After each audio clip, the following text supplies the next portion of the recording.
kedua yang dipimpin oleh ketua kelas. Ketua kelas silakan. Mari kita berdoa sesuai agama dan kepercayaan kita masing-masing. Berdoa dimulai. Berdoa selesai. Semuanya hadir? Hadir. Bagus. Sekarang kita akan mulai belajar kita. Sebelumnya ada yang ingat materi kita minggu lalu, yaitu tentang asam dan basa. Dan kita akan melanjutkannya sekarang, yaitu asam dan basa. Pengertian asam dan basa. Asam didefinisikan sebagai senyawa yang menghasilkan ion hidrogen atau H+ ketika larut dalam pelarut atau biasanya air yang melepas ion hidrogen.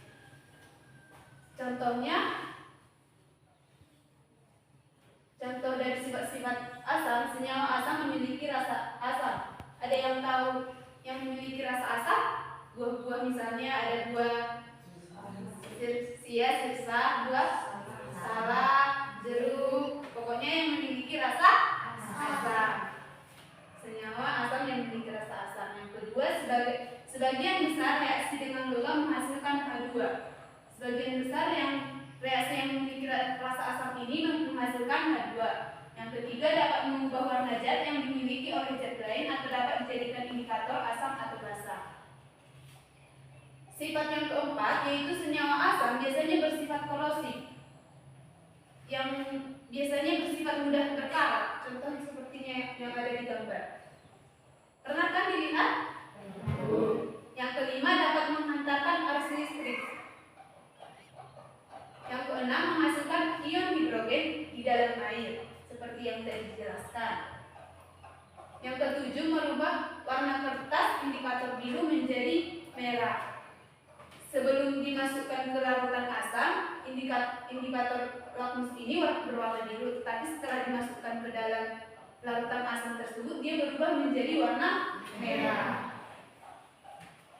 Yang kedua ada basa. Pengertian basa. Basa didefinisikan sebagai senyawa yang menghasilkan ion hidroksida atau OH- ketika larut dalam pelarut air, melepas ion hidroksida.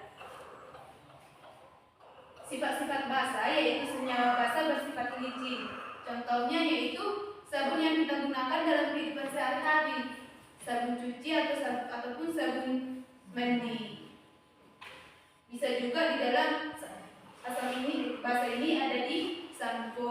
Pokoknya yang bersifat licin. Sifatnya yaitu yang kedua, dapat mengubah warna zat lain seperti warna yang dihasilkan berbeda dengan asam. Tadi asam dari biru menjadi merah, dan yang basa ini dari merah menjadi biru. Yang ketiga, menetralkan sifat asam. Jika asam digabungkan ke basa, maka yang tadi asam menjadi netral, tidak berasa. Tapi jangan dicoba, nanti dicampur sampo ke jeruk yang asam. Tapi jangan dicoba ya, nanti mati. Yang keempat, senyawa basa terasa pahit. Pernah waktu mandi tapi kena ke lidah kan rasanya pahit. Yang selanjutnya yaitu menghasilkan ion OH- dalam air seperti tadi yang dijelaskan. Yang keenam, senyawa basa bersifat merusak kulit atau kaustik jika digunakan berlebihan. Yang ketujuh, merubah kertas indikator merah menjadi biru seperti yang dijelaskan tadi. Yang merah menjadi biru, sedangkan asam tadi yang biru menjadi merah. Teori asam basa. Menurut teori asam basa ada dari tiga, yaitu yang pertama teori Arrhenius. Yang pertama yaitu asam. Asam menurut teori ini yaitu menghasilkan yang tadi ion hidrogen, yang basa yaitu menerima ion hidroksida. Yang kedua yaitu teori Bronsted-Lowry, yaitu asam menurut teori ini asam yaitu yang mendonorkan proton OH+ atau yang memberi proton, sedangkan basa yaitu yang menerima proton atau akseptor proton, yang menerima, sedangkan ini memberi. Menurut teori Lewis, asam yaitu yang menerima pasangan elektron, kalau basa dia memberi pasangan elektron, mendonor pasangan elektron. Aplikasi asam basa. Yang pertama yaitu ada di asam asetat atau cuka. Pernah dilihat asam asetat atau cuka yang biasa digunakan pada pernah makan sayur acar yang waktu di pesta, kan? Itu digunakan cuka supaya terasa enak. Reaksi kimianya yaitu CH3OH plus ditambah CO menghasilkan CH3COOH. Yang kedua asam sitrat atau C6H8O7 sebagai pengawet makanan.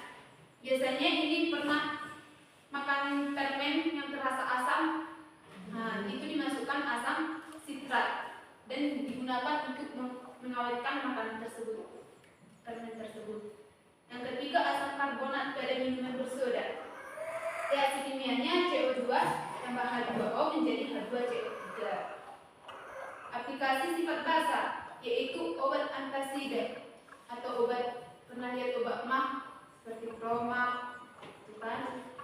Obat-obat yang di dalam obat itu mengandung kalsium karbonat atau CaCO3, natrium bikarbonat atau MaCO3, magnesium karbonat atau MgCO3, yang selanjutnya magnesium hidroksida MgOH2 dan aluminium hidroksida AlOH3.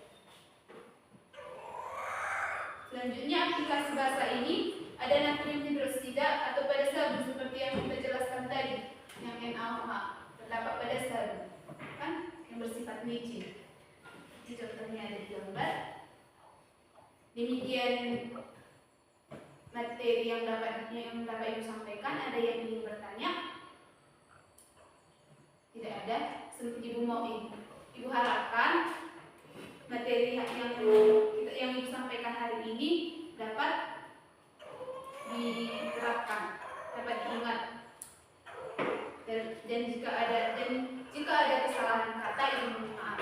Tapi sebelumnya Ibu mau memberikan soal untuk tugas yang akan dikerjakan di rumah. Buka bukunya dan akan dipelajari di rumah ya.